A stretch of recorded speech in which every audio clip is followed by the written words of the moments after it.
Hi, everyone. Thanks for joining me for another installment of Office Hours on Saturday. I appreciate you taking time out of your busy schedules or your relaxation time to join me. If you can hear me, can you type yes in the chat? I hope everyone can hear me. Usually we don't have any audio issues, so please let me know if you can. Welcome, everybody. A lot of new people here who I think found me through the LinkedIn article that Andrew Seaman featured me in this week. So that got some interesting responses. It made some people very angry, which was interesting. So anyway, check it out if you haven't. It's on LinkedIn. Hashtag Get Hired is the newsletter. Thank you, Katie. Thank you, Bryn. Thank you, Justin. Great to see you guys here. So today I really wanted to talk to you about video interviewing. So with COVID-19, obviously, we can't go into an office to interview, and most interviewing is taking place virtually. So I want to talk to you about live video interviews. Some of you may be getting invites for recorded interviews. This session is specifically about live interviewing over a video conferencing platform. So yeah, let's talk about this.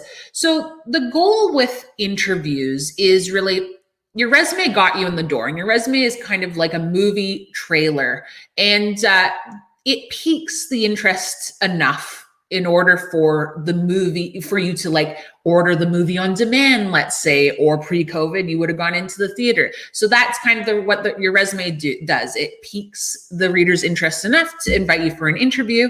And then the main feature or the movie itself is the interview. So you really need to keep people in their seats, so to speak. So today, let's talk about everything from getting ready with the tech of video interviews to actually interviewing well. And I welcome your questions. You can enter them into the chat at any time, and we will definitely get to them by the end of today's session. And certainly you can ask me anything around job searching, resumes, cover letters, LinkedIn, interviewing, job searching strategy, whatever, networking, anything that is in your mind that you're wondering about and you're hoping to get an answer to, please enter it in the chat. So back to video interviewing. The biggest difference between in-person interviewing and video interviewing is the tech. So this does add a layer of complexity to interviewing, but it's not as complicated as we might think. And so I'm hoping that this will help give you some guidelines for approaching video interviewing and make it a little easier for you and give you some comfort and confidence that you can really tackle your video interview. So let's talk about the tech specifically. It is vital that you be comfortable with the technology platform on which you will be interviewed. So the most likely platform that will be used, because it's kind of the darling of COVID-19, that sounds bizarre, but anyway, is Zoom. Zoom was popular, but it is incredibly popular now. So you will likely be invited on Zoom, but you might be invited to interview on Skype or Google Meet, or maybe even WebEx. There's a variety of platforms out there, and they all function quite similarly. But Zoom is the most common. Hi, Linda. Thanks for joining. So what I really recommend to make sure that you are comfortable with the tech before you are actually live in an interview setting is to do a test drive. So make sure your own tech works, your own hardware, so your camera, your microphone, your speakers as well, or however you listen to the sound. You might use a headset. So make sure that all works. And the great thing about online or video conferencing systems, particularly Zoom, particularly Skype as well, and Google Meet, is that they have free options. So you can do a test drive yourself, a full test drive, by actually test driving the tech. So what I would recommend, let's keep using Zoom as an example, is to either schedule your own Zoom meeting with yourself or schedule one with a friend or family member. And you can do a couple of, or several different things actually with that test drive meeting. First of all, you can test your tech, like test your hardware, make sure, again, camera, mic, speakers, headset, that's all working. You can do like a mini mock interview with a friend or family member if they're game for it. Or if you don't want to, you can just talk to the webcam yourself. And thank you, Janastri, thank you for joining. So you can talk to the webcam yourself, pretend you're in an interview, just role play a little. And the other great thing about Zoom and other video conferencing platforms is you can record yourself. So you can make a recording of like a mock interview and then replay it for yourself so you can see where you might be able to make some improvements. So I think that's actually quite powerful because in a real in-person live video setting, you can't do that. You're depending on someone else to give you feedback. But if you can record yourself during a mock interview, could give you lots of great insights. And that's actually a bit of a speaker trick. People who are public speakers, they will often record themselves and kind of self-critique their approach. So that's another option that you have at your disposal when using these video conferencing systems and test driving them on your own. So a couple things I want to warn you about when it comes to the tech is I would not, first of all, if you are receiving an invite for an interview, you had like a phone screening and they're like, yes, we want to invite you for an interview online. It's going to be on Zoom. You will probably get a meeting invite or you may receive one with a link. I would not log into that link, days ahead just to test. You should test on your own. So create your own meeting outside of the employer system, test on your own. Because the reason for that, Zoom in particular, is there's a setting on Zoom where you can put people into a waiting room, a virtual waiting room, if they arrive ahead of you and you're the presenter or you're the interviewer. And so what happens is that triggers an email. So what happens if you're like, Saturday night, my interview's on Monday, I just want to test out the system. You click on the link, you go into the waiting room, the interviewer is going to get an email to that effect. So lots of people check their email on the weekends and then they're going to get an email saying that you're waiting for them in the interview room. They're going to be a little annoyed by that. So again, make your own meeting on Zoom or whatever the video conferencing platform is and use that to test. Okay. Another word of warning is Zoom they think it's a great feature. I haven't seen it executed very well in many cases. They have kind of like a green screen feature where you can put up whatever. You can pretend that you're in some big boardroom. You could pretend that you're on a beach and you just put up kind of a backdrop behind you virtually. I have not seen this done well. The only time I've seen this done well is if someone literally has a green screen or has nothing behind them. Like me, I have nothing behind me, so I could probably use one of those fake backdrops. But I've even seen on the news, like CNN, for example, some lawyer was being interviewed and she was trying to pretend that she was in a boardroom, not her kitchen. And because there was way too much actually going on behind her, the green screen didn't work and it was pixelating and moving all around. So don't bother using that fake green screen fake backdrop. You don't need to fake that. Just make sure that your environment is professional or appropriate, at least, or neat and tidy for your interview. But we'll talk about that a bit more in a second. Another word of warning is your connection. So obviously, if you're interviewing on a video conferencing system, that relies on a strong Wi-Fi connection. But I've been having, especially since COVID, I've personally been having Wi-Fi connectivity issues. So whenever I'm doing something live, like right now, I'm plugged in to my router directly by a LAN cable. And so that's a small investment you can make to make sure that you have a stable connection throughout your interview, bar any other interference or any of like an outage with your internet service provider. That's a different story. For example, I even have 100-foot LAN cable to take me up to another floor if that's the environment that I'm using. And my router's in the basement, so it goes all the way up with me. This is just this is some like insurance that I would recommend to make sure your connection is strong.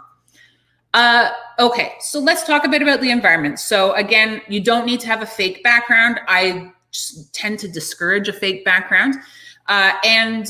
When you are interviewing, of course, you want to make sure that your environment is as professional as it can be.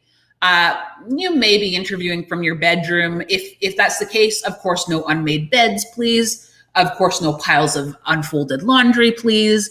Common sense stuff. Additionally, we want to make sure all of our distractions are minimized or nil. And so that means putting your devices away or on airplane mode or both. If you get any notifications on your computer itself, then that means turning off notifications, shutting down your email, all that. You don't want to be in the middle of providing a great answer to an interview question and suddenly you get an email notification popping up. That's really something we don't want distracting us. I don't know if I mentioned kids, pets, get them out of the room as well. I know for my pet, my cat, he would definitely distract me. So make sure that those distractions are not going to interfere with your interview. All right. So thank you, Kelsey. And so let's talk about feeling and looking your best. Okay. So we want to make sure that we look professional, of course, but we also want to feel comfortable. So, my mom always said, and your parents may have said the same thing, there's no such thing as being overdressed. Like you could go to McDonald's in a tuxedo and it doesn't really matter, right? While I agree with this to a certain extent, if we wear, say, a suit and tie for guys or a pantsuit for women, and that's not our typical attire, we can feel a little stiff, a little buttoned up, a little uncomfortable, and that will come through in our body language. And so we want to make sure that we are professional, of course, but we don't want to be fidgeting or distracted because, something feels tight. I've got shoulder pads and they feel weird and I don't like them and I'm worried how I look. And so we don't want anything to take us away from the focus of the interview itself. And so my suggestion would be either if you do need to wear a suit, make sure you've broken it in well. Or if you don't need to wear a suit, what I would do is take your cues for your attire from the company's social media pages. A lot of companies will provide some behind the scenes kind of content, pictures, videos, things like that of their current team, of course, pre-COVID.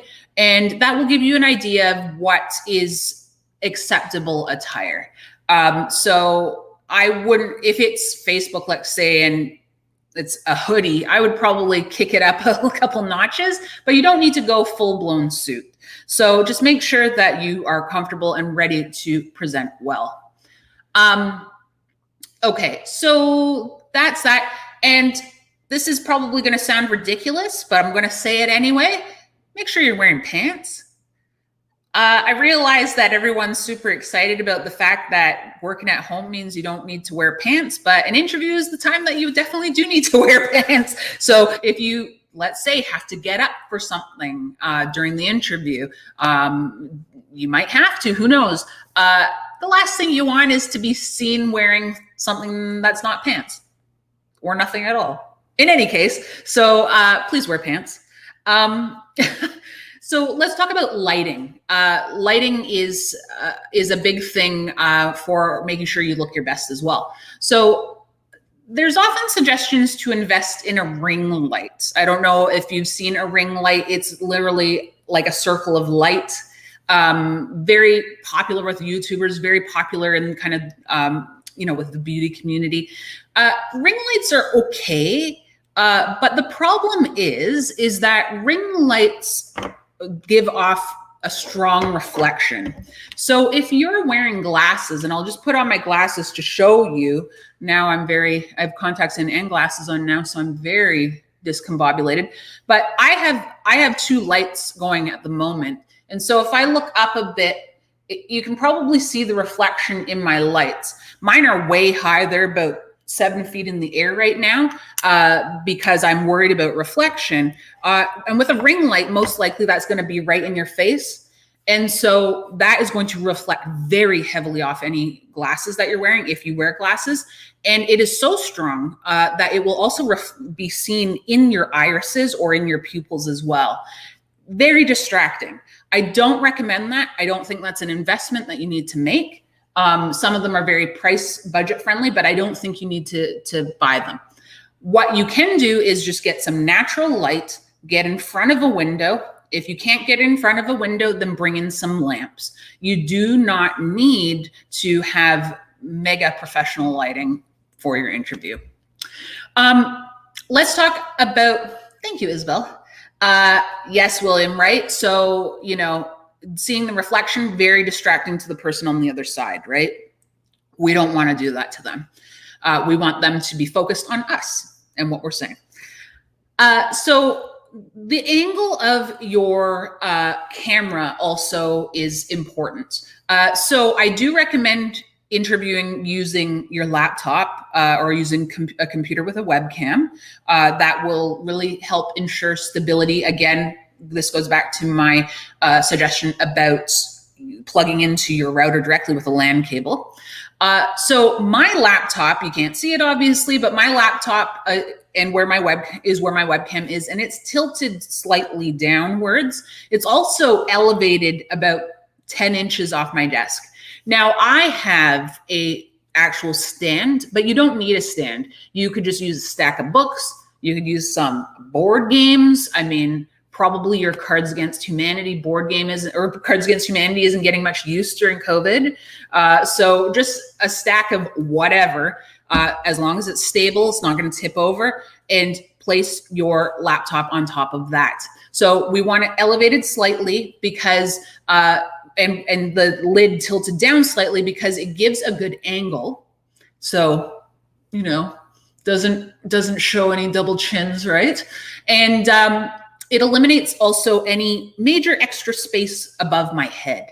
So, which could also be distracting. So that's a couple things that we want to go for when we're setting up our actual laptop or whatever device we're using.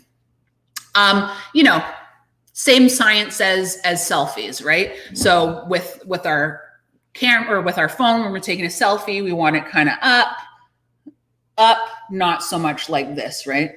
And with having our laptop up a bit and elevated, it helps us with actually looking at the camera with greater ease. And in looking at the camera itself, we're kind of simulating eye contact.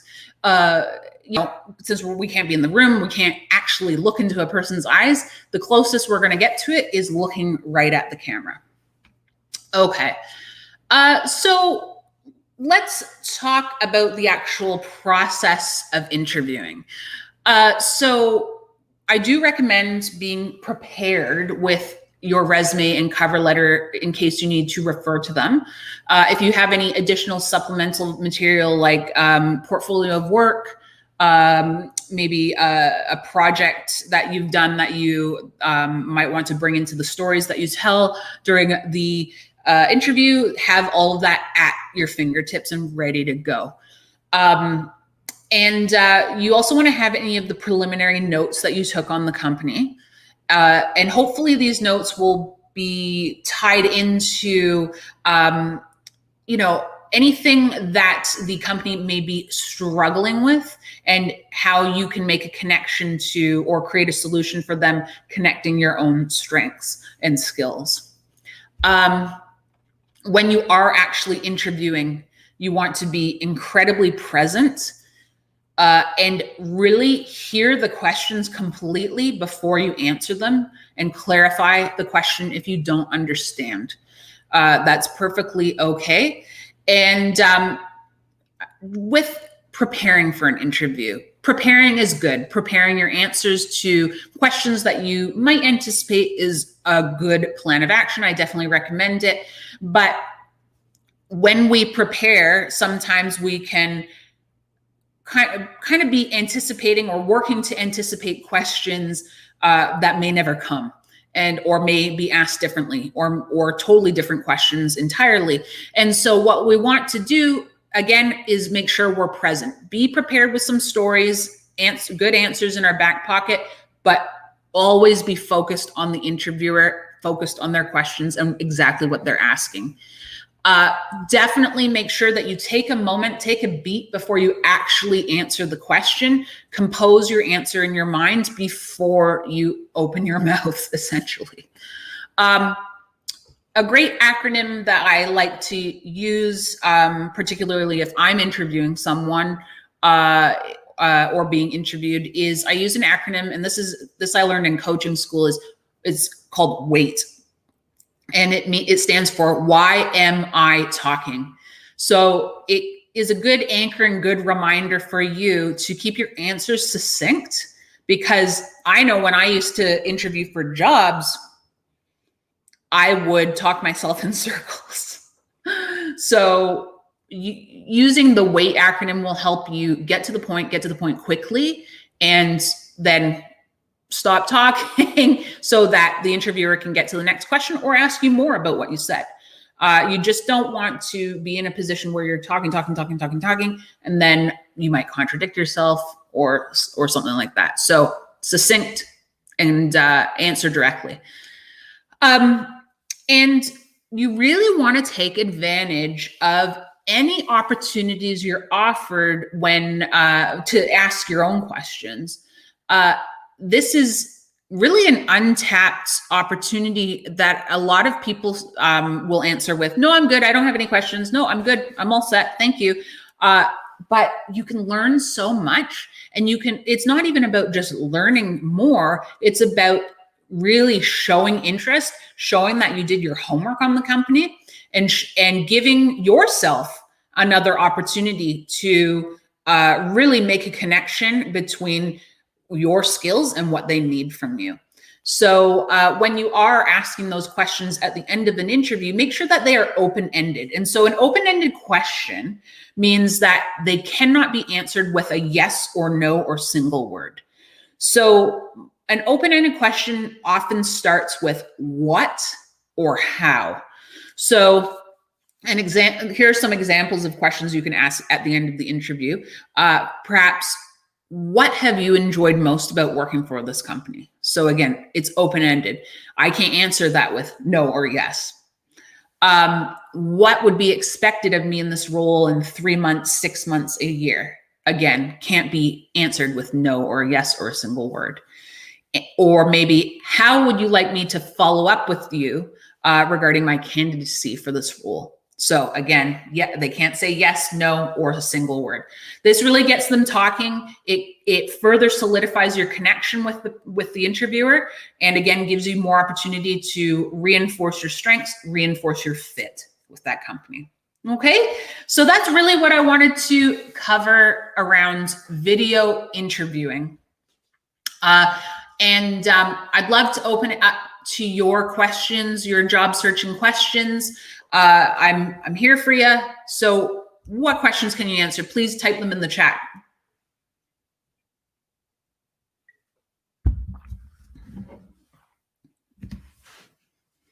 Did any questions come up from the Get Hired article that you might have been wondering about? There was a lot in there, but I feel like I could really say so much more. There was, I got a lot of questions about career gaps, and I think I'm going to make a new video about career gaps and addressing those.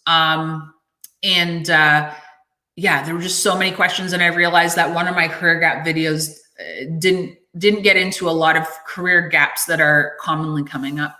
So watch out for that, or ask me any questions you have about career gaps now or anything job search related. Nigel. Hi, Nigel. You are very welcome for the cover letter. Does my advice apply equally whether you're sending it as an email or as a paper letter?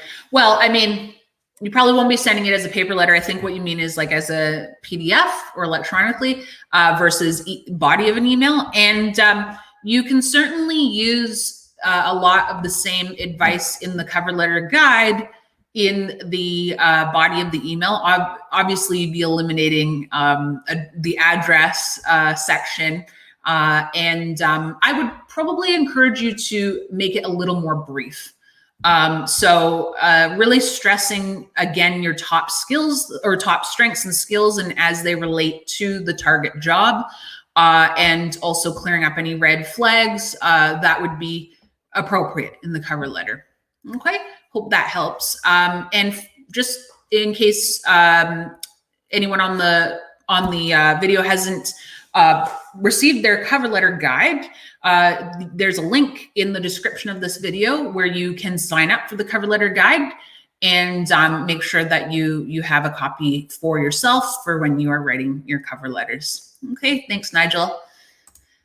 Isabel, what do you suggest we do when applying online and they will only allow you to upload a resume, not a cover letter too? So I would recommend putting the cover letter and the resume into one document. So cover letter would be page 1 and then resume would be the subsequent pages. So that would be my recommendation. And then it would be one singular file. If it's clear to you that they don't want a cover letter, typically that is stated, well, it's not typically stated explicitly, but if they've made it clear that they don't want a cover letter, like don't send one, then you'll just upload your resume, but that is very rare. Thank you for your question. Justin, how would you recommend a career switcher discuss their current career in an interview? I worry about balancing concrete details about the work with getting too in the weeds for the interviewer. That's interesting. Can you provide me some more details about what you're going to, what you're coming from and what you're going to? And then I can speak more specifically to your what you're encountering, if that's okay. Thank you. Hello. How should employment gaps be listed on a resume? I've received many different answers on this and just want to get your take on it. For sure. So employment gaps need to be listed, I think, just as a single line or a couple lines to clarify how you've been productively spending your time. And also potentially giving clarity to why you had the gap. So I'm going to use COVID as an obvious example because so many of us are encountering this right now. So we had a job, but we were laid off because of, or furloughed due to COVID. So what we want to do is just put a one-liner and just say that's either your, or you can just explain the gap, how the gap resulted, since it's such a short period of time. Maybe you have just been focused on job searching and that's fine. So I would just say, ready for next challenge, following reorganizational structure due to COVID-19, and then include the date range. So let's say April 2020 to present. What's really important is that you give the gap the date range, so that when someone is doing the 6-second scan on your resume, that they can see that you have full chronology there, so that they won't at first glance identify a gap necessarily. They'll just notice that there's something that they need to go back and revisit. They're looking for full chronology in the dates, and then they can go back to actually looking at the reason for the gap or how you've been spending the time. So again, one-liner, two-liner, nothing major, and just be straight to the point about what you've been doing, or how the gap resulted, so long as you weren't fired. That's the only time we don't want to be giving more details about why we're out of the job. Okay, let me know if you have follow-up questions from that. Excuse me, just 1 second.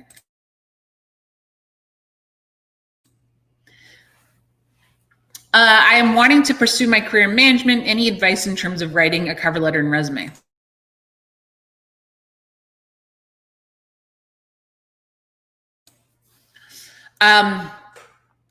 That's a big question. So can you ask me some specific, or do you have some specific questions that you'd like addressed? Let me know. All right.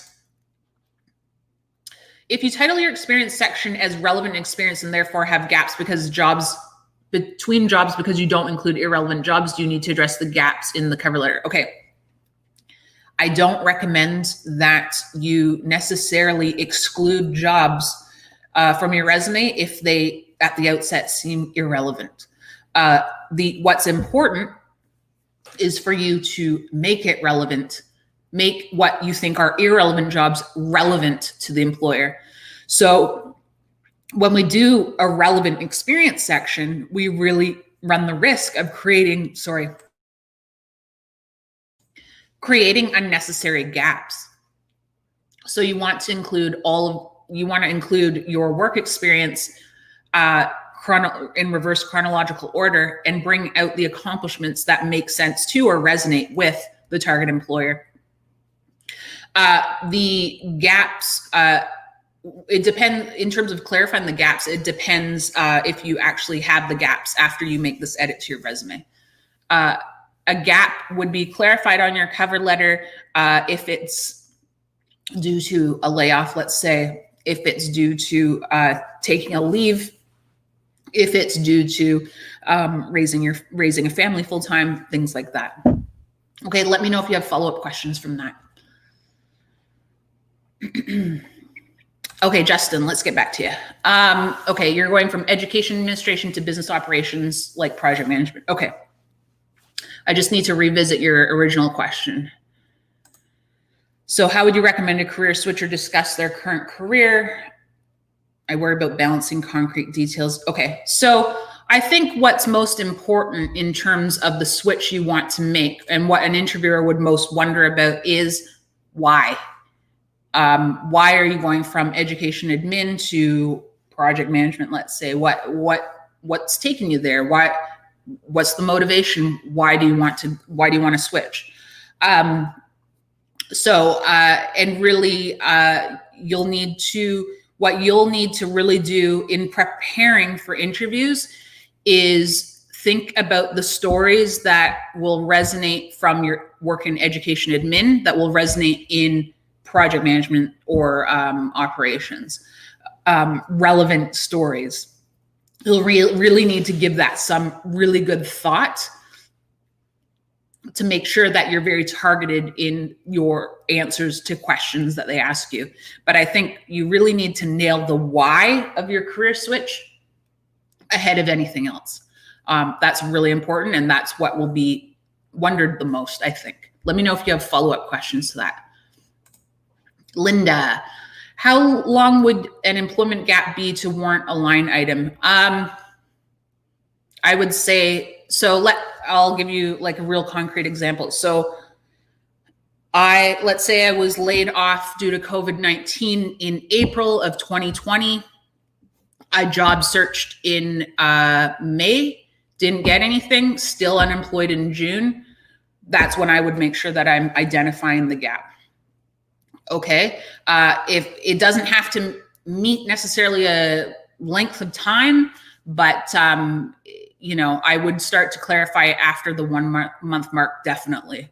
I have a lot of clients that I've worked with who have been laid off due to COVID-19, and I clarify it right away. So let's say laid off in March and they work with me in March, I'm still clarifying why they have a gap at the moment, or why they don't have a job at the moment, because that would be coming up. Okay, because you would have an end date to your most recent role, let's say. And so that invariably indicates that you have an employment gap at the moment. So I would err on the side of being conservative and just clarify the gap. A time I might not clarify a gap is if it's like way in the past. I don't necessarily want to draw attention to it, but if it's more recent, then I do want to clarify it. Okay. All right. William, been told don't be too casual just because it is online, yet some say to show sense of humor in online interviews, not be too robotic. Any thoughts? I agree, don't be too casual because it's online, but I want you to be comfortable. And I think that you should bring the same sense of humor you would bring to an online or an in-person interview. I don't think that you should change anything about yourself because the forum's different. But I want you to be comfortable so that you can present your best.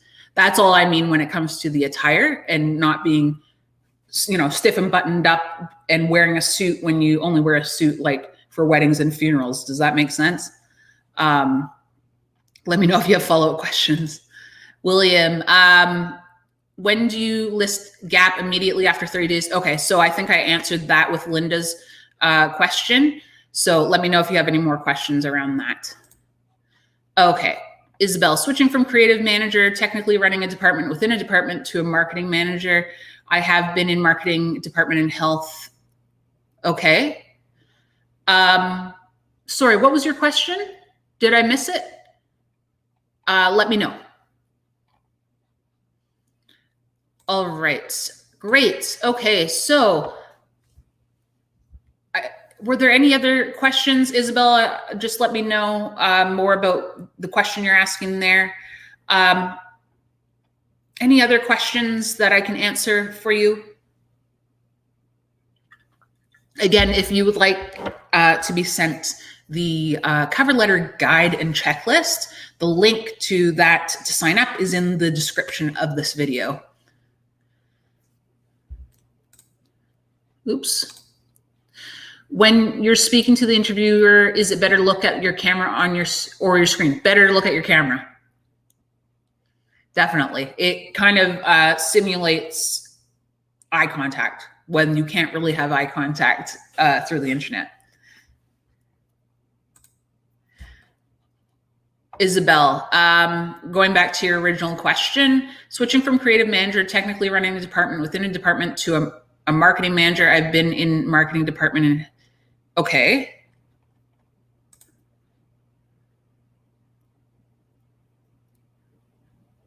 I'm sorry, I feel like I've missed something. Are you asking me, Isabel, are you asking me,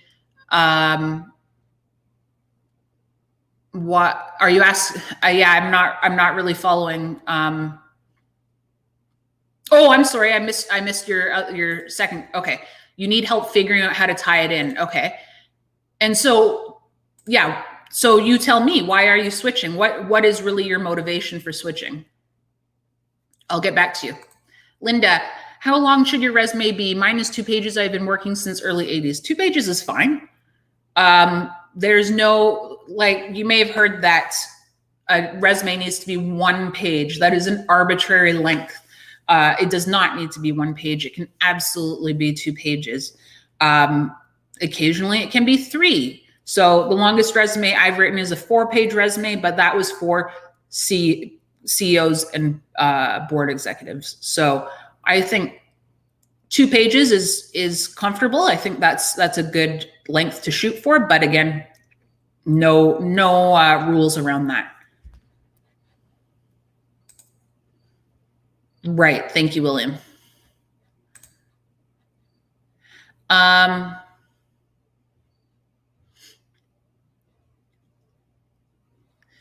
All right. So Isabel, yeah, let me know why you are switching. And I can help you tie things together. Okay. The hiring manager is not seeing the link from marketing specialist, so they don't think I have the experience. I have always had clients. Okay. So, okay, maybe I'll give you an example of why. So I'll use your exact example. So an example of why. So I'm moving from a creative, I'd like to move from a creative management role or a creative, head of creative role to marketing manager role, because I find that my greatest strength is in strategizing marketing campaigns with my clients. As a marketing manager, this allows me to maybe be more involved in the strategic planning process around campaigns, which is where I have a particular amount of strength. This also, as a marketing manager, this also allows me to, let's say, work more closely with clients and directly with clients, which is another strength of mine. And I've been commended for, let's say, my ability to build and strengthen relationships with clients. And as a marketing manager, I can do that even more and get more at the heart of what they're looking for in their marketing campaign, something like that. So you really, like, the why can only be answered by you. What it looks like you're writing in the comments is, this is why I'm qualified to move from creative director to marketing manager. But the why that I'm talking about is your motivation. What inspires you to make that move? Or why do you want to make, like, what in your heart or in your motivations make you want to make that transition? That's the why that they're looking for. So I'll get back to you if you have more questions. All right. Dolores. Oh, sorry, Vladislava, I'll come back to you. Dolores. Another career changer. I worked as a graphic artist for 30 years and need a change. Going forward, I'm seeking customer service jobs. How do I deal with former job titles being a graphic designer? Okay, so kind of hard to change your titles from graphic designer to something that's more customer service oriented. But if you were working with customers directly, like if you were a freelancer, you're doing a lot of customer service. And so it's not necessarily the title itself that we need to be worried about, more so the accomplishments that you note in bullets on your resume, the context that you give to the role itself. So when I'm writing my resume, making that move from graphic designer to, say, customer service rep, let's say, I'm just throwing that out there, my goal would be to write my resume as though I am already someone who's in customer service.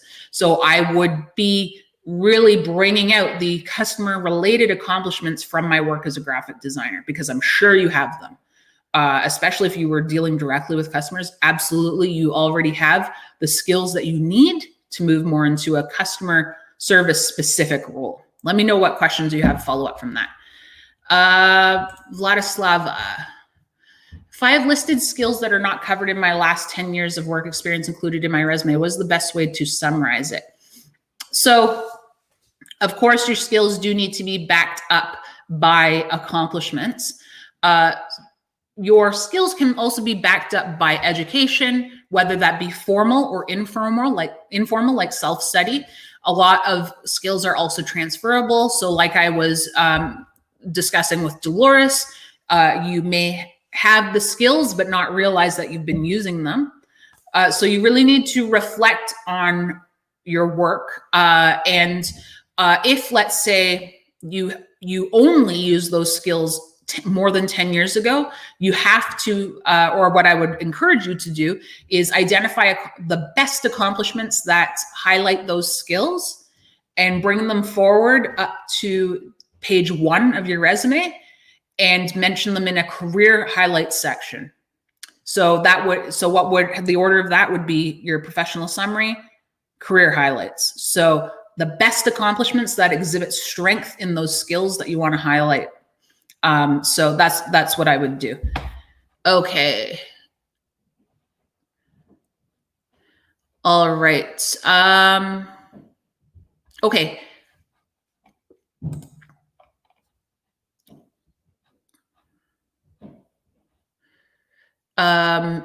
William, example advice I was given was that you are moving back to a role that was your passion. Yes, I mean, that's good advice for sure. With Isabel, creative director and marketing manager are very, very related. So it's kind of more nuanced than that. So you really need to get to the heart of why you want to make that shift. I don't think it's passion in your case. I think there's something different that's motivating you to make that transition. Dolores, great. You worked for the company for 12 years in a daily contact with customers dealing with setting up their work. Yes, great. So think of the best accomplishments you have as a, say, customer service rep, and make sure that you highlight, or I'm sorry, doing customer service as a graphic designer, make sure that you bring those forward on your resume. Okay, Isabel, that's great. Yes, that makes sense. More money. But yeah, I'm sure that you can come up with a good reason. Just really use the job posting to give you some ideas. So the requirements that are needed from you as a marketing manager, as opposed to a creative director, really, yeah, use the job posting and ask yourself, is this something that feels more aligned with me, and something that I think I can add more value as a marketing manager versus a creative director? All right, great. Wow, lots of great questions today. Any other questions I can answer for you guys? Again, final reminder, if you want the cover letter guide and you don't have it, check out the description in the bottom of this video, and you can sign up for that cover letter guide. And I hope you find it helpful. Okay, great. Well, I think that's it.